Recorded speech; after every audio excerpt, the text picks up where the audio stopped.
ঘটনা হ'ল যোৱাকালি 8:30 মানত আমি ৰেলৰ পৰা এখন মেমো পাওঁ।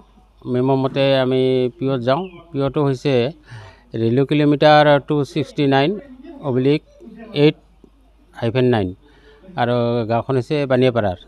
তাতে এটা বৃদ্ধ মানে অচিনাকি মৃতদেহ পাওঁ। মৃতদেহটো বয়স অনুমান 60-70 মান হ'ব। তাৰপিছত এতিয়ালৈকে তাৰ কোনো গাৰ্জিয়ান ওলোৱা নাই।